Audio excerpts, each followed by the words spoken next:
hunters and just to help people. And so I have a foundation called Huntin' Divas that we take out new hunters and introduce the outdoors to them. So I'm excited to be here, and this is going to be a great webinar.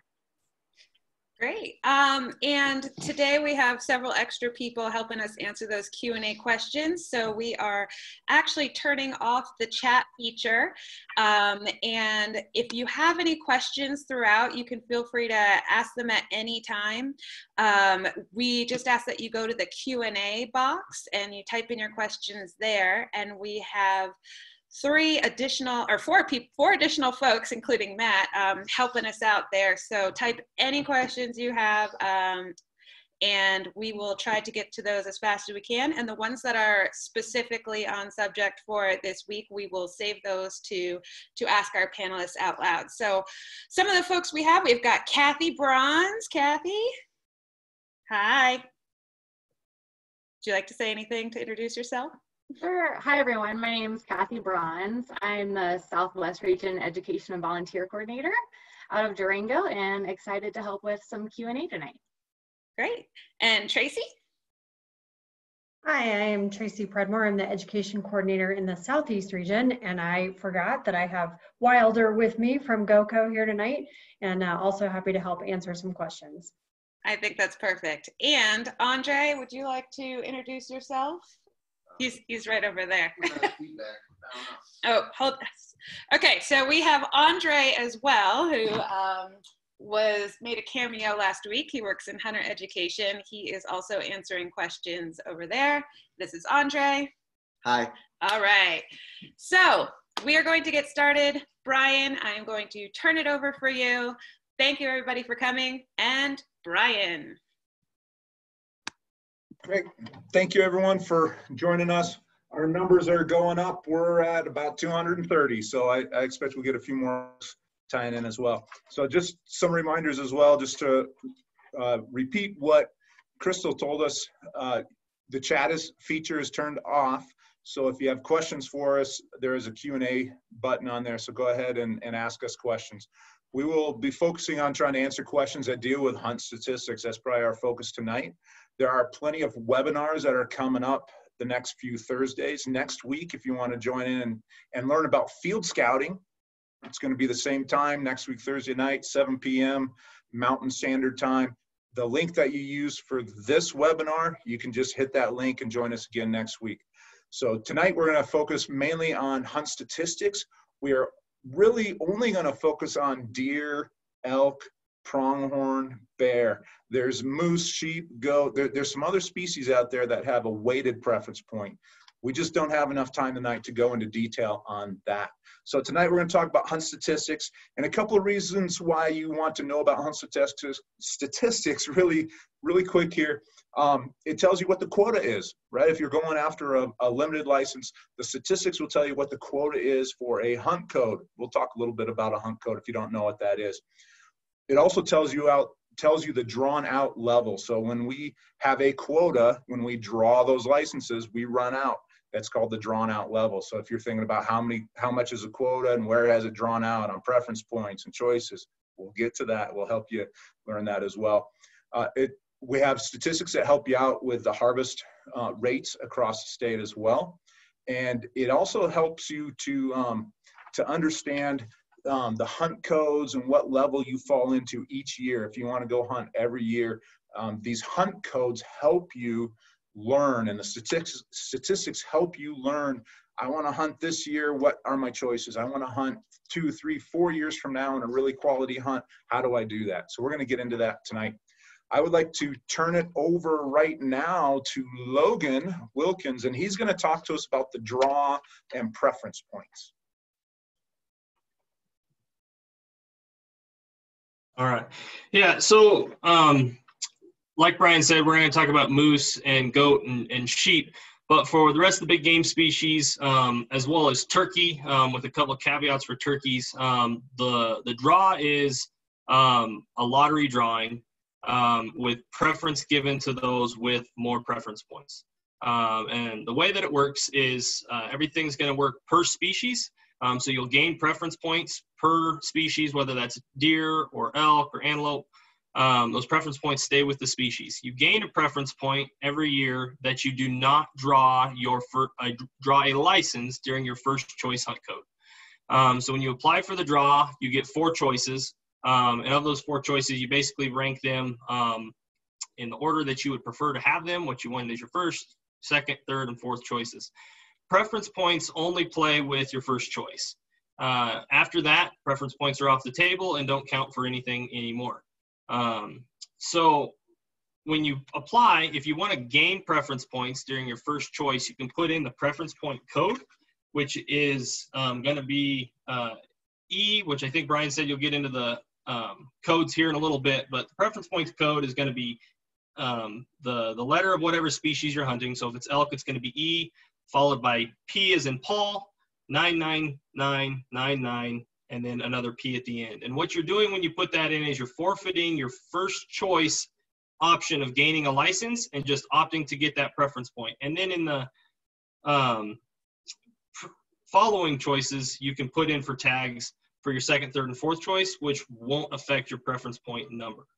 Now, when you put in for a license or a specific hunt code in your first choice, that is when your preference points get used. So, and we'll talk more about the stats later, but if you draw a tag with your first choice, you will use all of your preference points up for that species.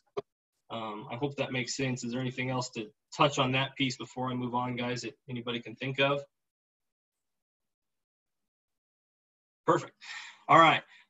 Something we're doing new this year that I'll touch on, and if you get on our website, you can actually see more information on this, but we're going to do a secondary draw. Previous, we did a leftover draw, and that leftover draw was only an available option for folks that didn't draw any license in the primary draw in their 4 choices. And at the end of their application, they could opt into that leftover draw. They would be emailed or mailed a list of the licenses that did not get picked up in the draw by anybody whatsoever, so they were left over from that primary draw, and then they could fill out a new application and apply for those licenses again. Since this is a secondary draw or a leftover draw, there were no preference points at play. Well, now what we're doing with the secondary draw is basically the same thing, only that secondary draw is going to be open to absolutely everybody. So whether you didn't apply at all in the primary draw, whether you didn't draw anything, or you applied and you drew something, you can still apply for that secondary draw. The only difference now, we don't allow any group applications during the secondary draw, and we don't use preference points during the secondary draw at all, so those won't come into play. And then the third thing with that is 100% preference is supposed to be given to youth during that. So if there's any kids that apply, they're going to get preference for those tags in that draw. Now I want to revert back a little bit and talk more about one thing I forgot to mention during the primary draw. The way that works, if you're applying, when we talk about preference points in a minute, since those preference points only count during the first choice, if you apply for a tag in your second or third choice that requires a number of preference points in the first choice, you're not going to have a chance to draw that. So it doesn't matter how many preference points you have in those other 3 choices after the first choice. I forgot to mention that. And then, so now I'll revert back. Sorry about that. Revert back. After the secondary draw, any licenses that don't get paid for from the primary draw or the secondary draw, or that do not get used, those licenses are going to go available for the leftover list and the leftover day, which I believe is August 6th or something like that, 2nd maybe. I'll have to double check and look it up real quick. Those licenses are going to become available first come, first serve to anybody online or through our office. I recommend trying to do it online. That way you're not stuck in line behind somebody else for something that has a lot of people after it. So, and like I said, those don't use preference points either. It's going to be first come, first serve to get access to any of those leftover licenses.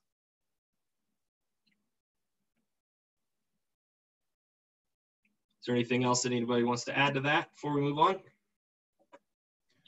Yeah, do any panelists want to weigh in? Anything you want to add? I just want to add in that some of the questions I'm seeing is that people understand your first choice. When you don't get your first choice, either you put the preference point in or a unit that requires so many preference points, and you draw your second choice, then you get your second choice and you still get 1 point for your first choice. And I hope that answers some of the questions that we're getting.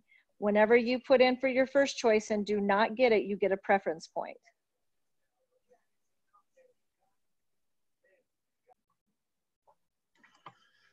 Great. Anyone else want to add anything before we get going to the next part?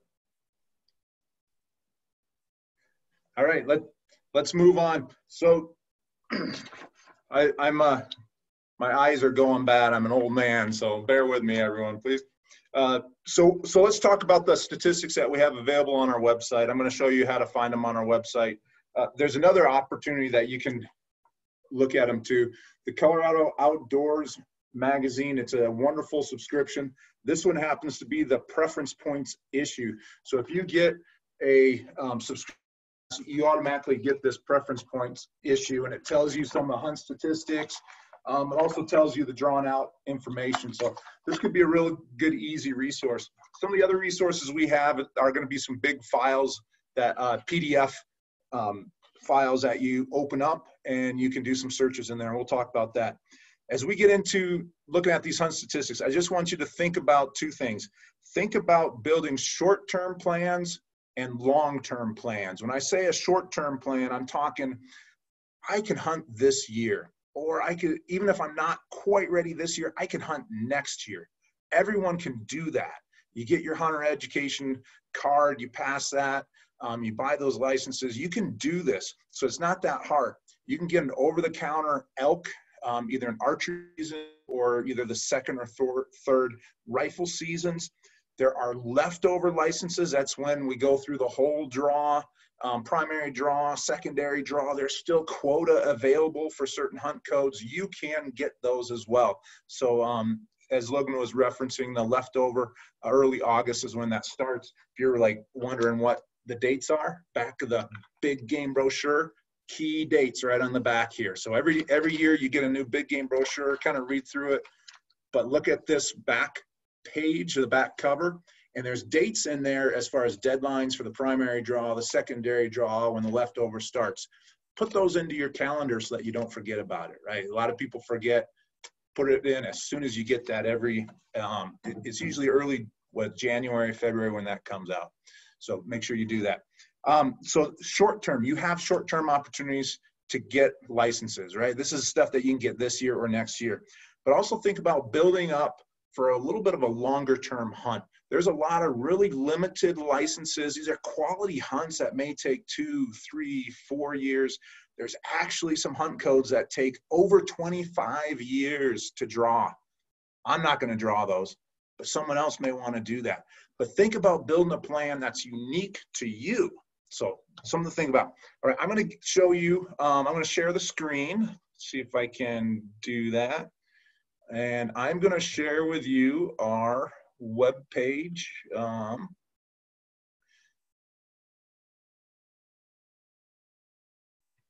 right, so I'm going to get onto the Colorado Parks and Wildlife web page. And Crystal, can you nod if you see the screen is up? Awesome, thank you. All right, so this is our CPW Colorado Parks and Wildlife homepage. And if you want to find this to log in, it's just simply cpw.state.co.us. When you get to our web page, there's a blue bar up top, really easy, hit things to do. Go into this middle column where it says hunting and go down in the middle, it says big game. Hit that, it'll open up. As we come down here, just keep scrolling down. We got a lot of stuff that you can spend some time on. When you get over to this column, about right in the middle, there's a hunting statistics link right there. Click that link, it'll open up. You got a couple of options here that you can look at. There's this reading the recaps page that you can look at. So this gives you some good information on how to read some of these. If you forget what we're talking about, you go a little more in depth. There's also a glossary that you can open up as well. And it'll tell you how the draw recap, that's the big statistics. It tells you a little bit more than what we can cover tonight. So when I go back here, I'm going to scroll down. Oh, let me get back onto the other page here. All right, so I'm on the hunting statistics webpage. As I scroll down, there's a video that helps to describe what we're doing here as well. We have, there's a search feature. When you open up this PDF, there's a control F, that means find. If you're on a Windows PC or if you're on an Apple computer, you got a command F, so that's the find feature. Scroll down a little bit further and you see we got bear, deer, desert bighorn, elk, moose, mountain goat, pronghorn, Rocky Mountain bighorn, sheep. Like we talked to you earlier, some of this, the sheep, the goat, the moose, those are some weighted preference points. So we're going to really focus on the deer, the elk, the pronghorn, the bear. These are kind of the core species that a lot of hunters, especially if you're just getting into hunting, that's kind of the core species that you're looking at. That's the stuff that you can draw most years. So if you want to, you can click on, say, elk hunting statistics. Beautiful picture of an elk and a video right there. As you scroll down, you come down, it tells you the year on this column. So 2019, that was last year's draw. We got a draw recap report, which is a huge report. We'll open that up in a minute. There's also a drawn out at report, which is, we'll start with that one. And when we get going here, we're going to talk about the estimated harvest. And Matt's going to talk about that in a little bit. So all you have to do is you can click on that. I would recommend when you click on that, there should be a download button up top, like a download right here up on the upper right screen. I like to download that to my hard drive of my laptop so I can bring it up. There's a couple of features that I think help to open that up. So I am going to try to share that. Crystal, do you see the draw out at report on the screen right now? Okay, I think I'm going to have to go back. I don't see the actual PDF, but I still see the web page. All right, I'm going to stop that share and I'm going to go share the other screen then. All right. While you're doing that, I just want to let everybody know that you can see the Q&A questions that are being asked and answered if you just click on your little Q&A button near the bottom. So some of your questions that you're asking, somebody else might have already asked it. So click on that Q&A thing just to browse through some of the things that we've already answered over there. Hey, Crystal, should we do our first poll question? Ooh, a poll. Yes, I love the polls. Everybody, this is my favorite part. Are you ready? We're going to launch a poll. All right. We're very curious about where you live. Do you live in Colorado? Do you live somewhere in the Rocky Mountain West? Do you live on the East Coast, which is where I'm from? Do you live in the Midwest, which is where Andre's from? Are you from the South? Or are you from somewhere completely different? All right. Ooh, Colorado's winning big time here. Got about 78% in. I'll give you another 5 seconds or so. Get your answers in. Make sure you hit the submit button.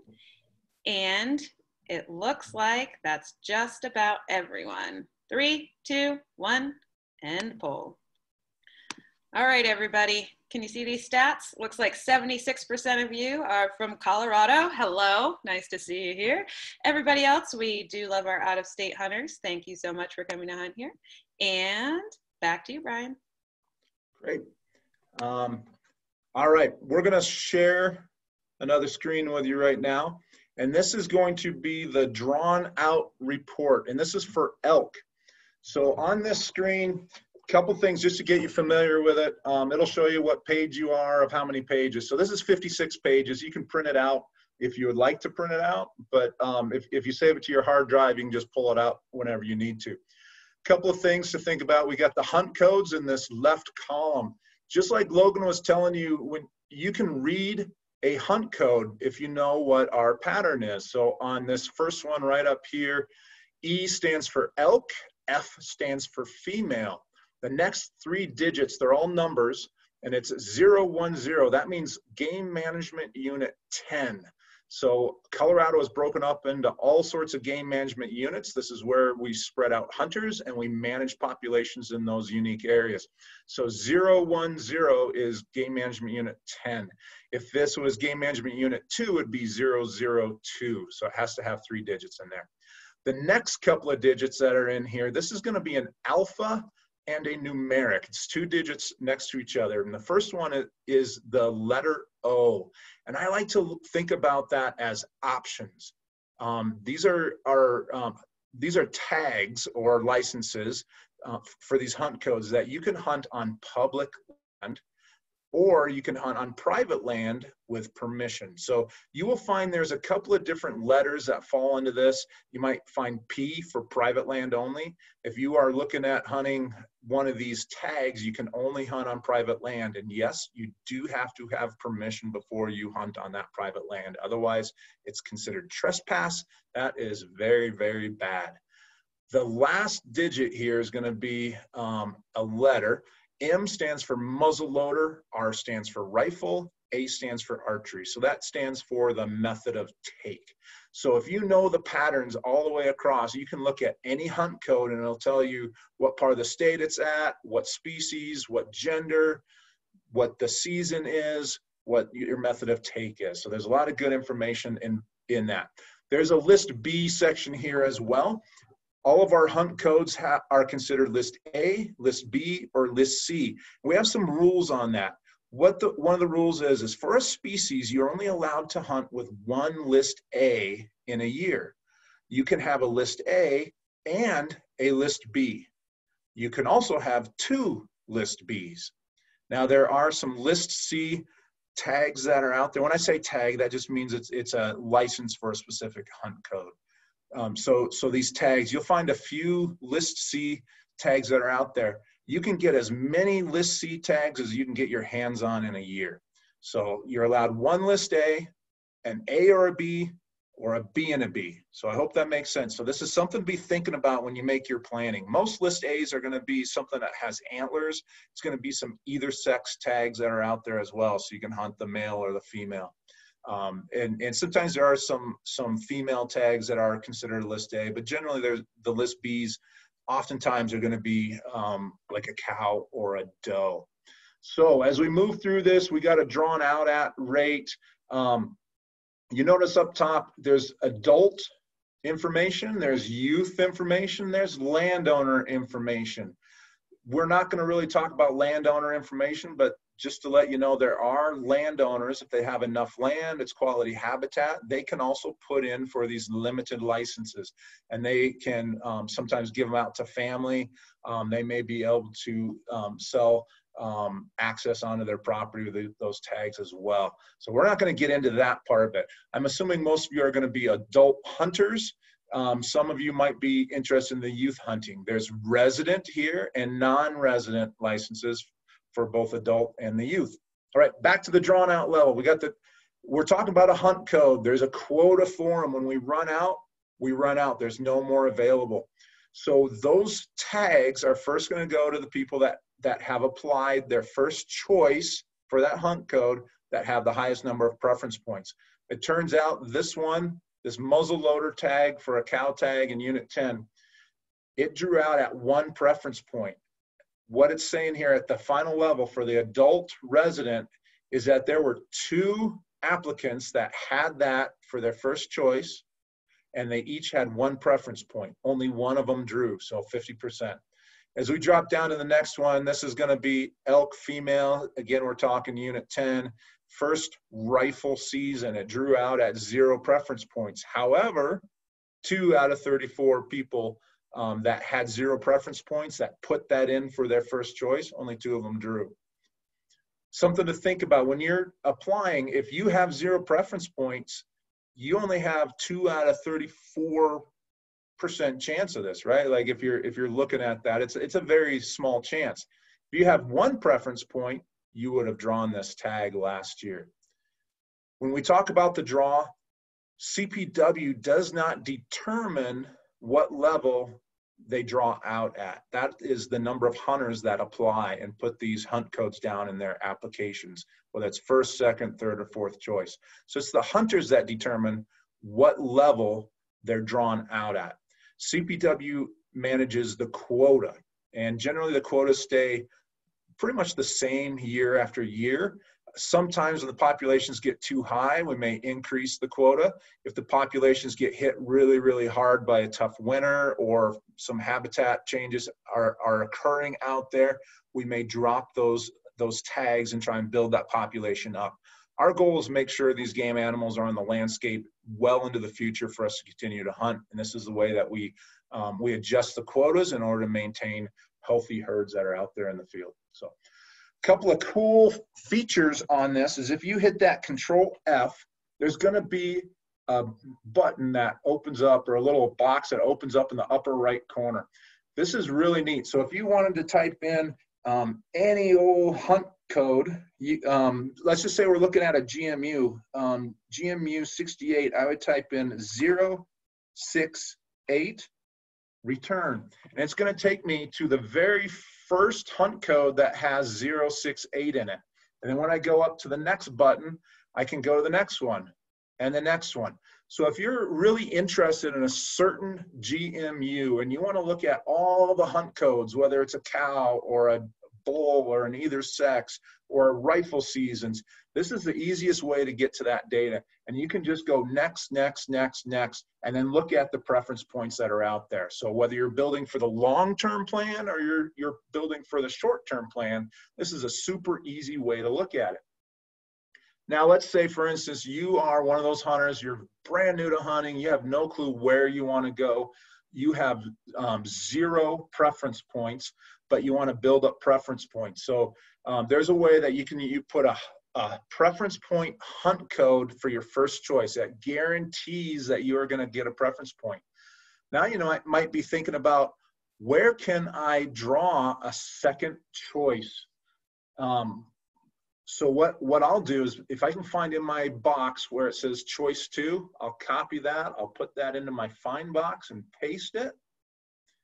And then I'll hit the next button. And it's telling me, here's a non-resident and a youth resident that it went to choice 2, but I can cycle through. Just like that, I already found out here's an elk bull tag in Unit 63, 4th rifle season that drew out at choice 2.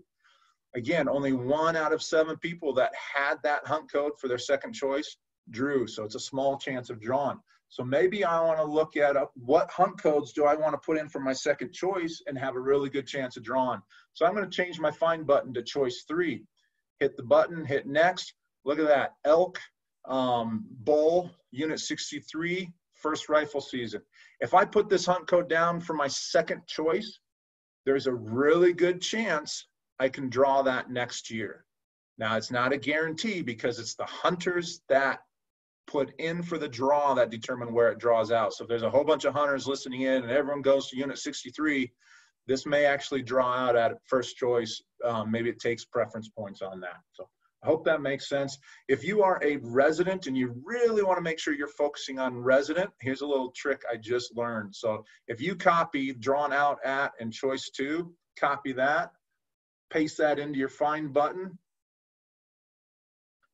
it'll tell you all those resident adult that have choice 2. You can do the same thing in choice 3, choice 4. You can do leftovers. So this is a good way to do some searching, some researching on information. So just in this screen we have right here, we've got a tag that drew out at 2 preference points, another one 0 preference points, another one that went to choice 2. As I scroll down through this, we'll see all sorts of information. Here's one, EM0701R, it went to leftover. So things to think about. This is a way to use this screen. I am going to share another screen with you, and this is going to be the draw recap page. Crystal, can you nod if this is the draw recap page on there? Awesome, thank you, thank you. All right, the draw recap page, this is not for elk, this is 937 pages. I don't think you want to print this out.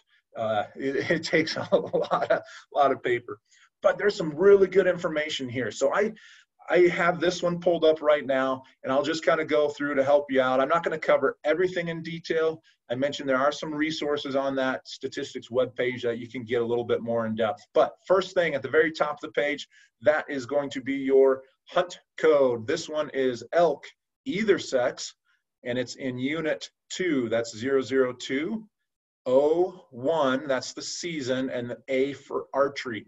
When we come to this red box in the upper left corner, it's telling you the quota. There's only 10 licenses available for this hunt code.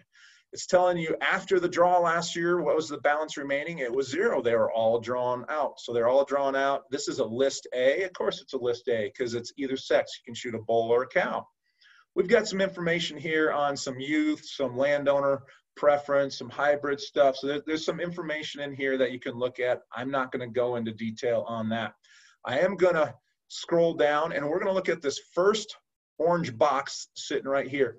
It says pre-draw applicants. This is what the people that put this hunt code down in their choices, this is the information before the draw went out. And you notice that a non-resident put in, they had 27 preference points they put in for this. So there's a bunch of people that put in for this. And now it's telling you the number of residents and non-residents that put in for this and how many preference points they had, right? When we move over to the other screen on this right side, this is the post-draw successful. And you'll see that there's going to be some matches here and there. It tells you how many preference points it took and who drew some of that.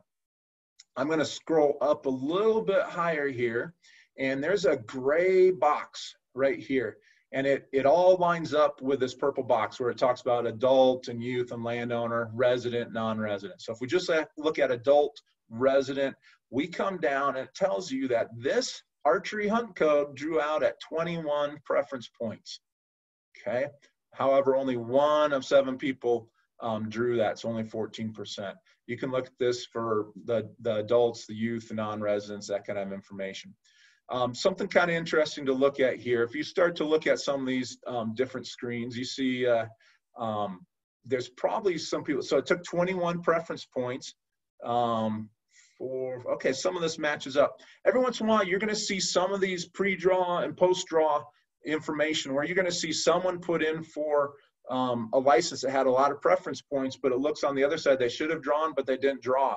Oftentimes what that is that person went in as a group application. However, their hunting buddies in their group did not have that high of preference points, so that person did not get it. Group applications always go in with the lowest number of preference points. You're like, what in the world are group applications? The information is in your brochure. There is some information on our website as well, so we're not going to spend the time getting into that. So we can look at this too. We can do a Control F if we want to look at any of our units. I'm just going to type in 037 just to look at GMU 37. And here we go. Let me get in the next. Oh, I got to start off from the beginning. All right, from the beginning, I look at, oh, there must not be a 37. 24. I'm just guessing at some of these.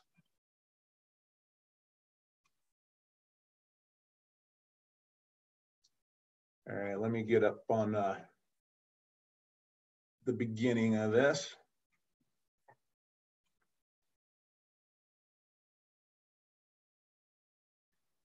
All right, I gotta come up with a better one apparently. All right, here's 67, either sex elk 67. It's telling us 1 preference point. As we move through, here's the muzzle loader. It drew out at 0 preference points again. These are resources that are available to you. This is kind of the basics of how we look at the hunt statistics. So hopefully that makes some sense. Hopefully you can play around with this a little bit and find some really good hunt codes that fit your short-term plan and your long-term plan. So I'm gonna stop the sharing. And should we do a poll? And then we'll see if we have to address any questions, and then we'll get on with Matt in just a minute. So we're going to do the next poll here, and hunting experience. We want to know if you are brand new to hunting. If you would consider yourself a novice, maybe you've gone out once or twice, you may or may not have harvested anything. Intermediate, you know, every once in a while you go. Expert, let's just say you go all the time and you're super amazing at hunting and you're like, yes, I am so good at this. All right. Oh, we got a lot of intermediate folks responding. Okay. And we're slowing down in the results coming in. I'll give you about 5 more seconds. Again, I just want to remind everybody that if you click on the Q&A, you can see us answering a lot of the questions that people are typing in. Just click on that little Q&A icon down at the bottom, and you will be able to see some answers to questions you may not even know you had. All right, we're going to end the poll now. Out of 232 people who voted, we have almost 50% saying they're intermediate. Good job. Brand new, welcome to hunting. That 9% of you, novice, and experts. We salute you. Oops, didn't share that. Great job, everybody. All right, so now we are going to turn to Area Wildlife Manager, Matt Yamashita.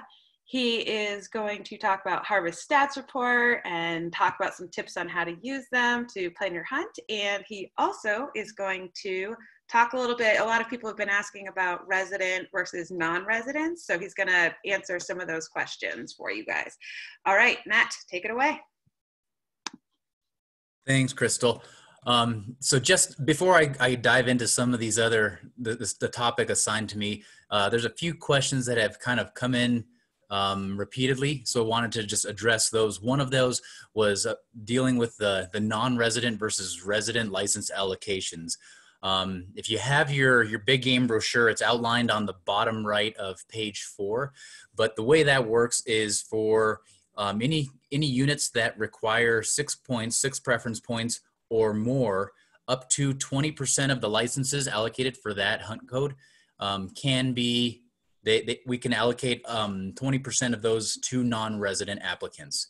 For any kind of unit that requires fewer than 6 points, up to 35% of those go towards non-residents. So those are kind of the limits, the max that can for those allocations.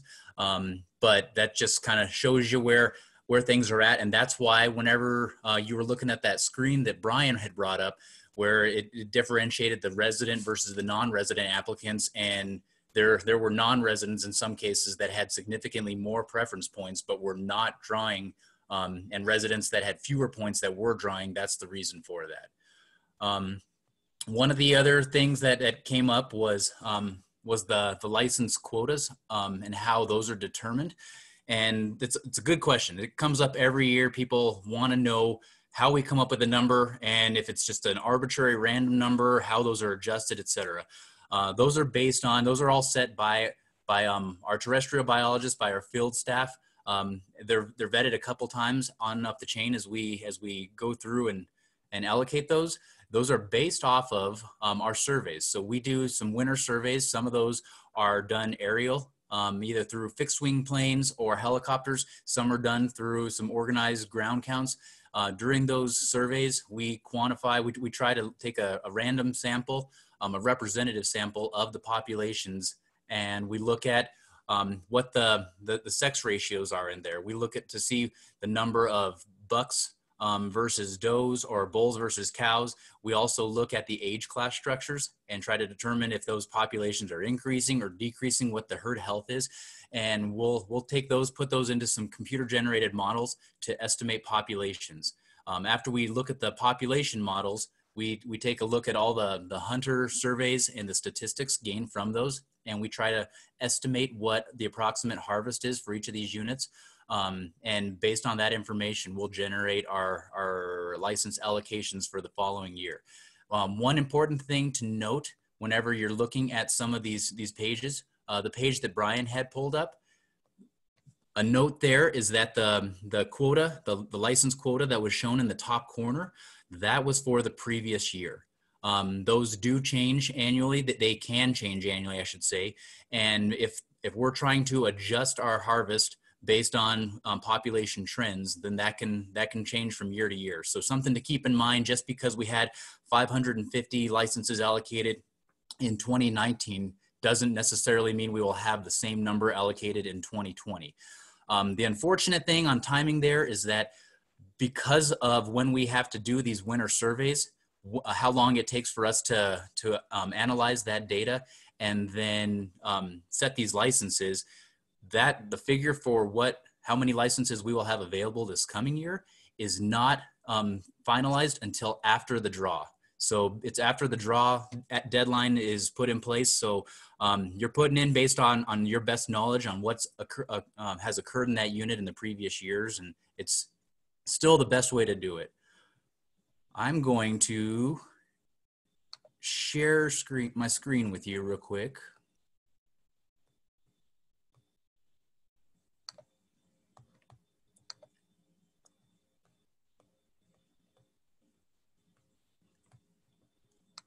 Okay, hopefully you can see that. Brian or Logan or somebody, can you give me a thumbs up if you can? Okay. So one of the things I wanted to take a look at was on the same page that Brian had pointed you toward, where we have all of our hunter statistics. Another one of the tabs there is the estimated harvest report. If you go into that harvest report there, it tells you, I mean, it goes through and it'll show you, this one's for deer. It'll show you what all of our data analysis units are. Our data analysis units are essentially our populations of deer. That's how we manage wildlife in this state, is based off of a population level. So for instance, D9 represents several game management units, and that's a population of deer. That's over in the Middle Park area. Our licenses are based off of what the population is doing for that entire herd, not off of what's occurring necessarily in each individual game management unit. As you continue down, it kind of gives you a brief synopsis and kind of summarizes exactly what's going on with this harvest report. Essentially, it tells it there. I'm not going to read it to you, but every year we go through a third-party vendor. They send out surveys and they try to gather some information from the hunters that held licenses, and that's the information that's collected there. Some of that information is what I was referencing earlier with regard to when we set licenses. So we're looking at the success of those hunters, what they harvested, how many days they spent in the field, etc. That affects how we manage those license numbers, what we expect for hunter participation in the fields, what we expect for harvest. It can vary from year to year, but that's all information that we are trying to use in order to make and inform management decisions. So it'll go through it. For instance, in this particular one, it tells you what the numbers are for 2019. Again, this is the deer report, and what information we received, what we were looking at whenever it comes to that. Tells you about the different over-the-counter licenses, landowner preference program, goes down. And then it gives you a bunch of charts. So in these charts, again, talks about it goes everything from the population, the herd level management. So the DAU. DAU stands for Data Analysis Unit. And then as you scroll down through, it'll show you for each individual unit, it'll go and start breaking it down. So for unit 1 on this chart here, 11 bucks were harvested, no does, no fawns. The total harvest, the total number of hunters, the percent success, and the total number of days that those hunters spent in the field. So that's good information for any hunter to start looking at. Well, if I were to go and look for a unit 1 buck tag, the reason there weren't any does or fawns was because there weren't any antlerless deer licenses available there. But if I went out there, there were 13 hunters that participated in that hunt code. Of those, 11 of them harvested. Great success rate. Total number of days that they spent in the field between those 13 hunters was 73 days. So pretty decent chance of being successful. Something to take into consideration is that, we get a lot of questions. A lot of people will talk with us in the field or will call us up at the office asking questions about things and saying, hey, there's a 99% success rate in this unit. And it's a 4th season rifle tag, or it's a 3rd season rifle tag. People will jump to conclusions about what that information means. Keep in mind that some of these units are based off of opportunities. Some of them are based more on a quality style hunt. So 99% success doesn't necessarily mean that everybody there is going home with a trophy buck. Some of them they're going home with the first legal animal they see, and they're just meant to fill the freezer. But that's just something that you want to keep in mind as you scroll through here. It'll go through all those units. It'll break it down as you scroll down through there. This is just a different chart showing for unit 1 all the way through. This goes through and shows what the rifle seasons, what the statistics are specific to the rifle seasons. You can do it for the archery seasons, for the muzzleloader seasons. The high country rifle seasons are generally the early rifle seasons. It's just a good reference point to kind of give you as a hunter, a general feel for what to expect when you go in the field there, what other hunters who have held those licenses have experienced when they've participated in that same hunt. All of these tools, highly recommended that you take some time to go into there and kind of start piecing things together. A lot of hunters, that they leave things up to chance, and then they're surprised when it comes time for season to roll around. If you can, utilize this to inform what decisions you're going to make. If you have questions specific to any of these hunt codes, find out the closest CPW office, contact us. We can walk you through and give you what that means on the ground, what we're seeing and how that translates into something. I hope that kind of covers the majority of what people were looking for. Please feel free to continue asking questions. We'll keep following up with you and go from there. Excellent. Thanks, Matt. We're going to do our last poll, and then we're going to go to our panelists, our guests, and we're going to ask them for their input and some follow-ups to the questions we've been talking about. The last poll question we have is, what hunting topics are you most interested in learning more about? More big game, small game, waterfowl, turkey. If you could pick from those, what would you ask? And we'd also like to do a special shout out to all of those on the West Coast who did not have a poll option in the last Where Are You From poll. Hello, West Coast people, we care about you deeply. All right, so 75% have responded. Oh, okay. You guys are gonna be super stoked about those poll results. All right, about 5 more seconds here. 5, 4, 3, last chance, 2, 1, end poll. All right, I'm gonna share these results. More big game is what you guys are super into, about 67% of you, followed by small game, almost a tie with turkey, and waterfowl. Excellent. Well, here at Hunter Outreach, sorry, Brian, I almost said Hunter Education. Hunter Outreach program covers all of those subjects. So don't worry, there's something for everybody, but it's really good to see that a lot of you are into more big game. Great. So one of the things that we want to do is just generally follow up about statistics for our guest panelists, Courtney, Justin, Lisa. How do you use these statistics? Do you use them?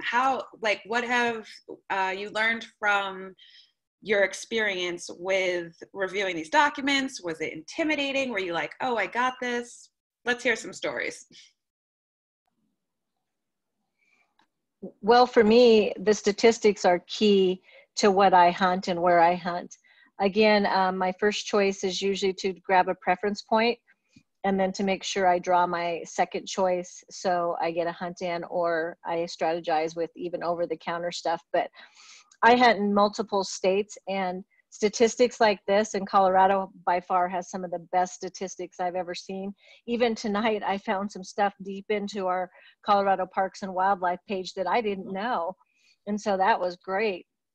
I learned a lot too, but I can't tell you, you can't do enough research to understand the statistics. I can tell you the more preference points you get, the better hunt you'll get, and that you'll see more animals and less hunters.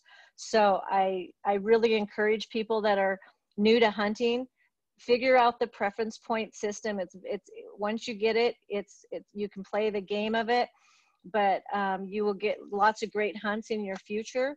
I've mentored many people and talked to many people that are natives of Colorado that are in their 50s and 60s and never even accumulated a preference point because they didn't understand it. And so I can't encourage people enough to understand, to read the regulations, like you said at the beginning, and call CPW, talk to mentors, talk to people, but figure out how to do it, because you will have a lot of great hunts. And there's a lot of great hunts with no preference points. There's a lot of over the counter. Most of Colorado is over the counter. So look at those statistics. And if you're going to places, you're saying there's so many people, we'll find another place, go into deep into the statistics and find somewhere there's not that many people. So again, I learned a lot tonight myself, watching Brian go deeper and deeper, and boy, I'll be all over that. So. Yeah, one of the things that I learned in my journey to hunt is I didn't even know these statistics were a thing for my first year, you know, and I was still moderately successful at hunting, but it's one of those things where you can learn more and more and more. And if it's something you're interested in, I mean, that 900-page document, you can either ignore it, you can look at a few pages, you can search for something specific, or you can get into the nitty-gritty and learn the whole thing. It all depends on what time and effort you have and what you want out of your hunt. So there's something for everybody. Courtney and Justin, let's hear about your experience with hunt statistics, and then I've got a follow-up question for you.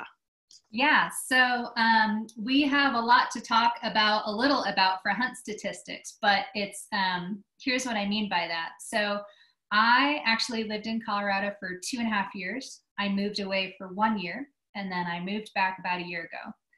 I will say that I can't even tell you how many points I have for each specific species, but I have never hunted a species and used any points. I've also only hunted does and cows in Colorado.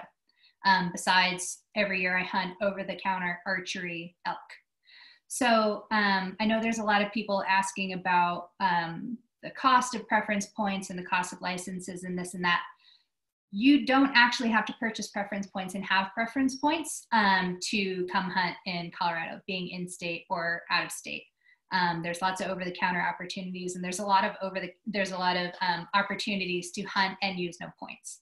So I'm a part of an organization that mentors a lot of new hunters, specifically women. So I use the hunt statistics kind of in the opposite way. I use them to find out where I can draw a tag in a unit with no points, and where the person I'm mentoring can draw a tag in a unit with no points. So this is extremely helpful. I did it last year. I had never hunted mule deer before, and I just wanted to put some meat in the freezer. And I actually put in for a mule deer doe tag, and I drew it with no points. So kind of the flip side of all the hunt statistics, you don't have to have points to draw in certain units. So the preference points are really for units that are kind of like dream hunts, trophy units, and really kind of once in a lifetime kind of places to hunt. I'll also say hunt statistics, I use them. It's very helpful if you're going on an elk hunt in a unit and you're going to be out there for 7 days, for 9 days, usually like I am. See if there's any mule deer tags in that unit. See how many points it might take to apply for one. So you're going out on that hunt with 2 tags in your pocket instead of 1. You can always go out and say, you know, pick up a doe tag in a unit that you're hunting a buck. So you happen not to get a buck, you can still get a doe and get some meat in the freezer. Going along the lines of finding units that might be easier to hunt in, really looking, kind of echoing what some other people have said, a lot of times either sex tags are easier to draw than bull tags. And then looking at other methods to take. So it might be easier for you to draw a muzzleloader tag in a unit rather than a rifle tag. So that's just kind of a opposite way to use the hunting statistics. Thanks, Courtney. Courtney covered pretty much everything from our end. But my use of hunting statistics as a new hunter and as someone who doesn't have preference points built up, so I didn't even put in for preference points this year. I'm in the same boat as a lot of people where I was a non-resident when the draw happened, so I didn't end up buying a non-resident tag to put in for the draw and paying the price of either a non-resident turkey tag or a non-resident small game tag.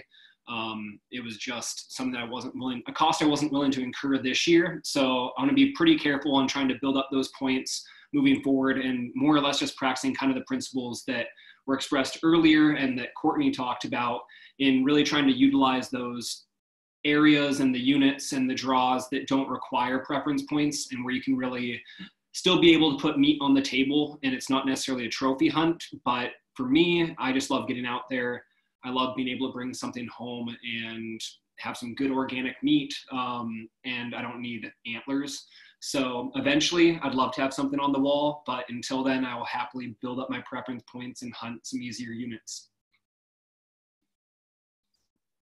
Excellent. All right. So one of the things we wanted to talk about, a couple of people in the questions in the Q&A have been asking about the qualifying license requirements. And Courtney, I'm hoping you can help talk about the qualifying license and what that is. Some people don't even know what that is. Can you take from the top?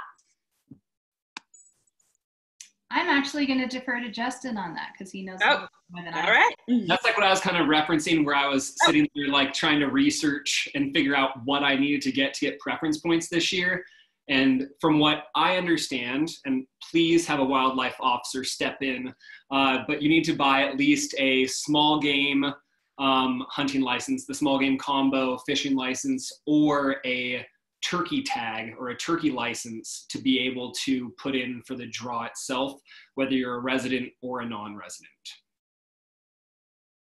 And that'd be the qualifying license that you have to buy prior to even getting a single preference point if you aren't actually applying for the draw or otherwise. Cool. Logan? Yeah, so to touch on that, it's not uncommon in any of the Western states to have a charge for a preference point. We previously did have a charge for preference point for our big game species. But the way that the Pittman-Robertson Act reads and how we get funding through the federal government is affected by how many hunters we have in the state.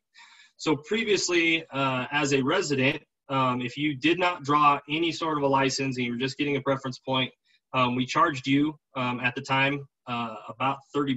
I can't remember, it's been a couple years ago, for that preference point if you weren't getting any other license with it. If you had a small game license, then that preference point fee was waived. And so what we did is required you to get a qualifying license, which matched up to that, basically that same price point for a small game license or for that preference point fee. But when you buy the small game license versus buying the preference point fee, we get to count you as a hunter and record you as a hunter to hunt small game in Colorado, and that increases the number of hunters we have effective in the state, which affects how much money we get from the federal government through the Pittman-Robertson Act.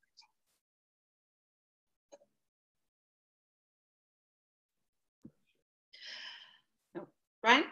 Yeah, I just wanted to add into what Logan and Justin said too, that I mean, that's awesome funding for the state of Colorado. Colorado relies on hunters and anglers, their licenses. It makes up probably, I'm guessing 60–70% of our funding for wildlife, for habitat, for the places to hunt and fish, right? The management costs of all that. That's important. The hunters and anglers also fund a lot more, 15 to 20% of our funding comes from some of this Pittman-Robertson stuff. There's an excise tax on firearms, ammunition, hunting gear, fishing gear. So again, hunters and anglers and shooters are adding to the management fees in Colorado as well. The challenges we have in Colorado, they're pretty vast. Our population is skyrocketing in Colorado, and a lot of people are coming to Colorado to recreate. They want to be outdoors. They love the mountains. They love the outdoors. So as we get more and more people that come in, we've got more and more challenges to maintain quality habitat and quality populations. We've got more people on the ground, but many of the recreationists aren't funding the wildlife management side, even though every single one of us has an impact. So the money that we're taking in is looking towards the future. It's a long-term plan to manage populations, to keep those populations strong in the future, but also to make sure that we have this opportunity to go hunt and fish in Colorado. So even though that money is an addition to what maybe you've been paying in other states or paying in Colorado if you're a resident, that money goes to a good cause. And it's not just a wasted fee. You can hunt small game. If you're going out there to hunt deer or elk in the high country, there's blue grouse up there. There's marmots. There are species that you can hunt. So maybe you tag out early on your big game animal. You got your 22 or you got a shotgun. You have opportunities to get out there and go do some more hunting for small game. So I know it's not what everyone wants, but if you look at the positive side, this is managing wildlife into the future, not just for me, not just for you, but it's for the generations that come after us as well. So it's an important part of the funding. I just got to say thank you all to the people that are buying the licenses, that are willing to pay that qualifying license to get into the preference points. If you're like, I just don't want to pay it, I will not hunt small game, focus on the over-the-counter tags, focus on the leftover opportunities as well. So there's still ways to go hunt, and you don't have to pay that fee.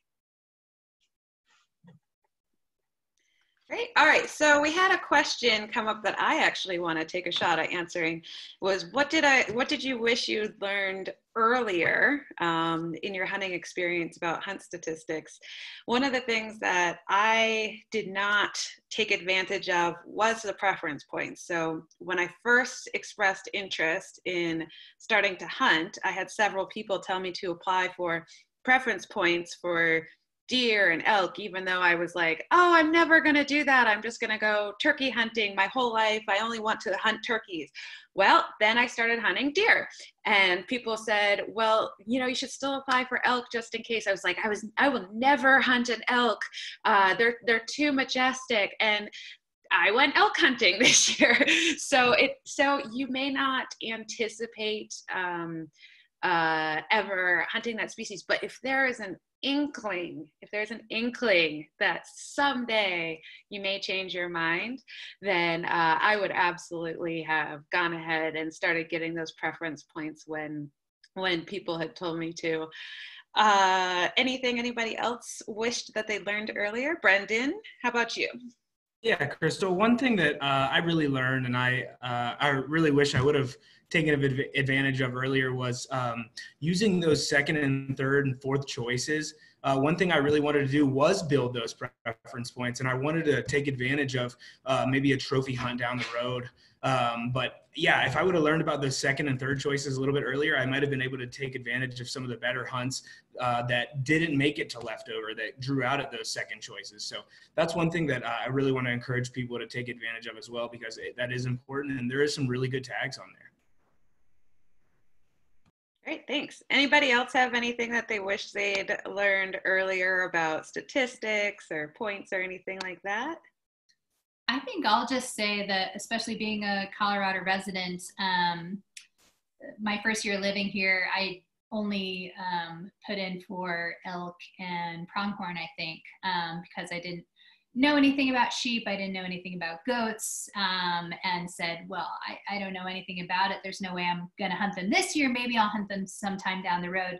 But I didn't put in at all for them, or put in for a preference point. And so now I absolutely want to hunt sheep and want to hunt goats. And I wish I had those 2 years of preference points back. But definitely, if don't confuse wanting to hunt something specifically this year with maybe I'll want to hunt it someday. Because when I look back 2 years ago, I did want to hunt sheep someday. I just didn't have the knowledge to hunt sheep that year. And that's kind of where I wish I had put in for preference point that year. And if you don't mind, Crystal, can I just say one thing to go along with that? Yeah, sure. Absolutely. To go along with what Courtney was saying, I want to reiterate about preference points. Some of the units in Colorado do take a lot of preference points, but there's many units from deer, mule deer to elk, bulls and cows and muzzle loading and all that take 2, 3, 4, 5 points. Of course, there's unit 10 and unit 201, and some of the units that take 25 years, there's preference points and whatnot. But again, there's a lot of units that take just a few preference points, and you have to have them in order to even draw it. So I reiterate that not everything is this big trophy thing. A trophy in my eyes is the eye of the beholder. I tell people all the time, you can't eat the antlers, so don't worry about it. They taste terrible. The dogs like them, but you can't eat them. But my point is even for some really good, even a cow tag where you're going to see a lot of elk, you might need a point or two. So again, just get those preference points, especially when you don't know where you're going to go. If you have kids that are 12, they're going to hunt. Maybe they're not going to hunt for 5 years or something, but at least get their preference points. So when they do, they can have a good choice to draw, because a lot take less than 10 points. They take 3, 4, 5, 6, 7, 8 preference points. Great. Anybody else want to? Yeah, Crystal, I'm going to jump in on this one. One thing that I wish in hindsight I could go back and change, I grew up hunting. I grew up archery hunting, and I always was focused on shooting a decent-sized trophy. And I passed up a lot of animals trying to get to something with antlers and trying to get to something that I could hang on the wall. And I missed out on a lot of experience and opportunity for several years eating tag soup because I didn't harvest animals that I had an opportunity on. So just like you're saving, if you're saving preference points to get to an exceptional unit for a trophy or for whatever experience, don't pass on the opportunity to have the experience and having some harvest underneath your belt, whether that's learning how to process that animal and get it out of the field for the first time or the 6th time. There's always something new to learn and get better at it.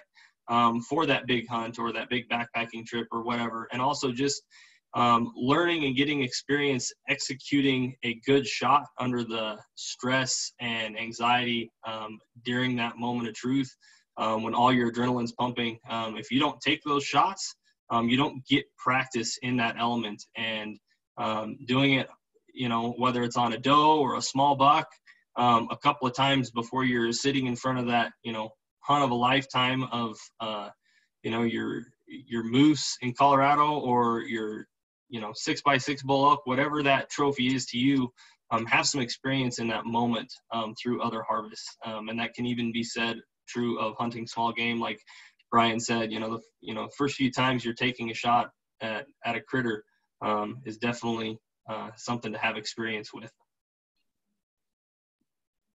Thank you. Crystal, I'm going to add one more thing too, if I can, for just real quick. Just to follow along with what Lisa was saying, I think people get really hung up on preference points, and that becomes something that they chase, something that they may or may not ever catch up with. In the area that I manage over here out of Glenwood Springs, we have units that are managed for quality animals. We have areas that are managed for opportunity. And being in a position where I check a lot of these hunters and see what their experience is, what the quality of the animals they harvest, so there are a lot of really decent animals growing in some of these units that are quote unquote managed for opportunity. Colorado is it's a great wildlife habitat. We grow some phenomenal animals all across the state, and arguably in every single unit in our state, we have trophy quality animals. And that would be trophy quality whether you're one of these people that has 20 preference points accrued or not. So it's really kind of all in the eye of the beholder, like Lisa said, and I would just encourage people, experience it. I mean, it's one of those things that you can wait for 20 years to go out once. But take advantage of the fact that this state has a lot of opportunities to experience it for 20 years, not waiting for 20 years. I think that's one of the big benefits here that we kind of can boast over some of the other states. So. Cool. So we were hoping once more somebody could review the questions about first choice being a preference point, and just a quick overview again about how that affects your 2nd through 4th choice. If we could do a basic 101 of what we're talking about here, just for a refresher review. Brian, take it away. All right, I'll try and keep this as quick and simple as I can. In the primary draw, you have 4 choices. The only choice that is affected by preference points is your first choice. So if you do not draw the hunt code that you put for your first choice, you will gain a preference point, which will be good for next year or years after that. If you draw your first choice, your preference points go back to 0. So in the draw, when they look at everyone that put hunt codes in for their first choice, they just go hunt code by hunt code, they automatically give it to whoever has the most preference points until they get to a level where they can't give everybody. That's where it draws out at, and it becomes a random draw. Some people get it, some people don't, and we say it drew out at that level. If after the first choice we still have quota, that means there's tags available. Now we go to everybody that put that hunt code down for their second choice. Okay, and if we run out at second choice, it becomes a random draw again. So some people get it, some people don't. So it drew out at second choice. Same thing happens after second choice. If there's still quota, we go to third. If there's still quota after third, we go to fourth. If there's still quota after fourth, this year, for the first time, we have to have the secondary draw. Secondary draw, there is no preference points going on at all for that, okay? So it's just everyone goes in to apply. So does that make sense, Crystal? Do you think that that is helpful? Yeah, some questions I've asked people recently for my own clarification. I'm just gonna go out here on a limb. I'm gonna look stupid, but bear with me. I'm hoping somebody else had the question too. So if I have 10 preference points and my first choice is something that takes 5, do I lose all my preference points or do I only lose 5? Great question. You lose you lose all of your preference points. So if whatever hunt you put in for your first choice, if you draw that, you automatically go back to 0, which is why it is so important to be looking at the hunt statistics.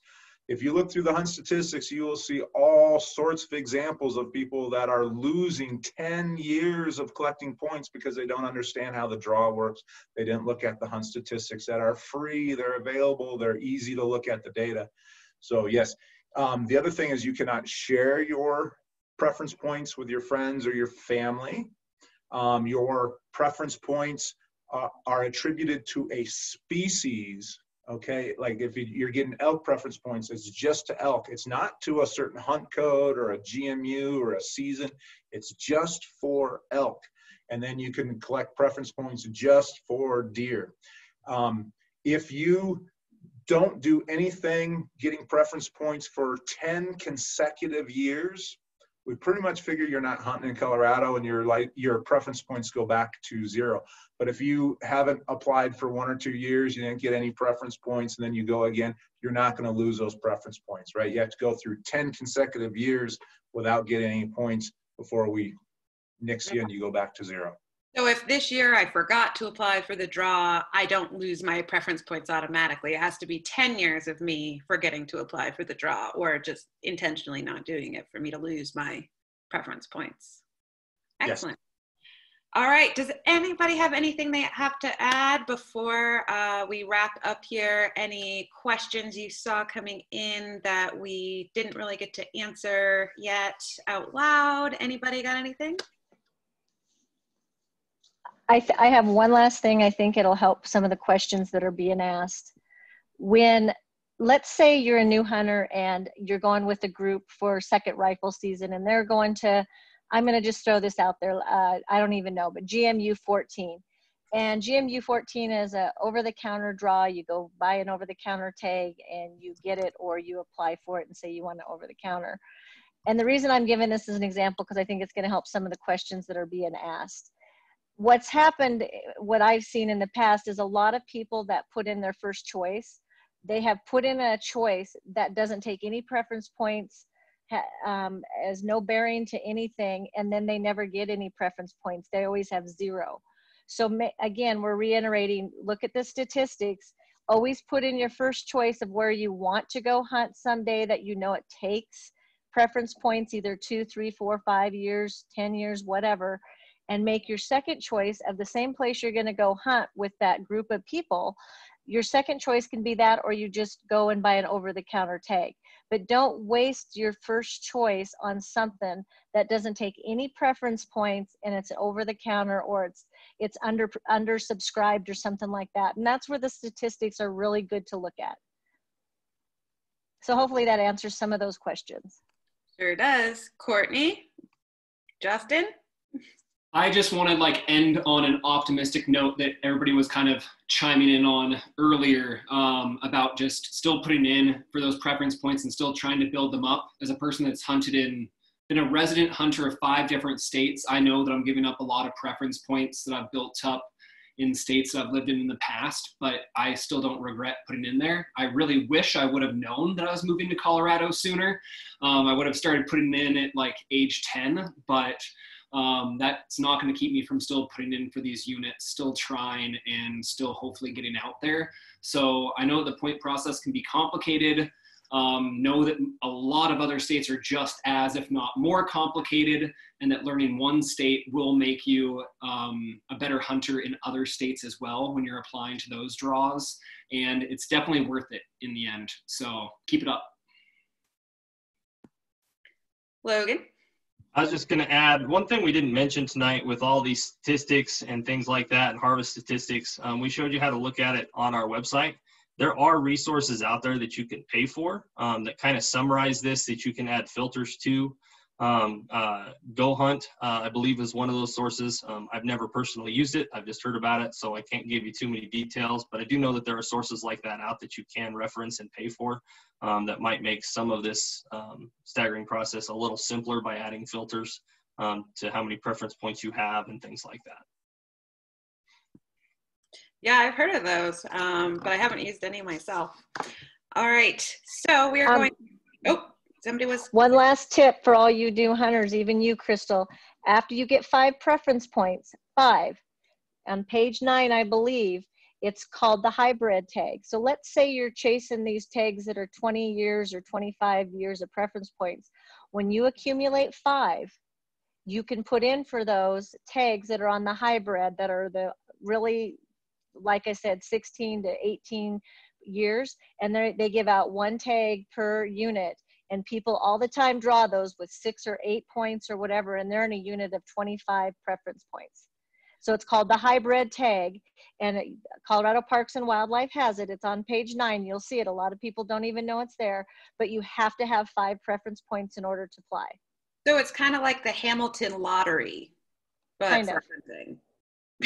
Yes, and I just want people to know that. So after they get 5, they can start playing the game of, man, I'm going to put in for these impossible units that I'm chasing, but somebody draws them. All right. Okay, thank you. So next week, next Thursday at 7 p.m. Mountain Time, we're going to be talking about field scouting. Courtney, I'm looking at you. Never goes outside without scouting. And we are very grateful for those of you who stuck around for almost an hour and a half now. Thank you so much. It looked like we had about 260 something people almost the whole time. I am so grateful for all of you joining us. These are recorded and they will go on our YouTube page. If you go to Colorado Parks and Wildlife YouTube page, just search it in YouTube. We're having some trouble getting them up, but we will get them up there eventually. And I just want everyone to know too that if you have any questions, Colorado Parks and Wildlife has hunt planners, and they can help you with these questions at any time during business hours. And just go to the Colorado Parks and Wildlife website and do a search there for hunt planners, and all of that information will come up. Just Google Colorado Parks and Wildlife and then search hunt planners, and you can reach a real live person. You can ask them any question that you want and they'll help you out. So again, thank you so much for joining, and we will see you next week, hopefully. Bye.